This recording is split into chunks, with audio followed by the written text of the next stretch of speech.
Со ликовна изложба на планински врв, Кристина Зимбакова од Струмица ја спои љубовта кон планините и уметноста и даде свој придонес кон промовирањето на природните вредности на Беласица.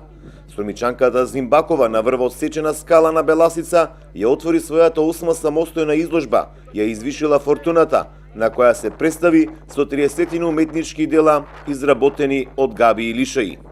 Моите дела, како што јас и порано имам спомнувано, иако се ликовна уметност, сепак се ја црпат главната нивна, можеби не идеја, меѓутоа главните медиуми и средства кои што ги користам се од природата.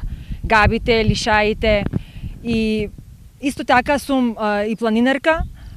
Планините се моја голема љубов и тоа не само за планинарење, туку и сакам да ги истражувам.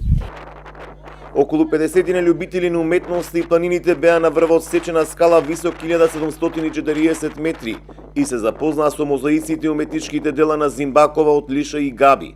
На тој начин тие извишеа фортуната, вели уметничката Зимбакова. Секој од нас има некој грч, некоја стега и фортуната ми е тоа ослободување, што некоја преобразба што настанува кога ќе се надмине тој грч и кога ќе ја пуштиш фортуната, тоа нема крај. И баш затоа сакав да ја направам и тоа е една плюс причина. Прво ми текна мене името на изложбата, после кај ќе ја направам.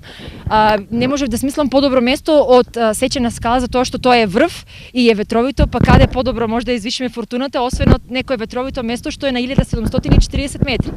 Авторката во своето творештво негува интердисциплинарен пристап, каде се испреплетени сликарството, поезијата и природните науки, а габите и лишаите се најзастапен медиум. Досега ли имала самостојни изложби во Ирска, Англија и Соединените американски држави.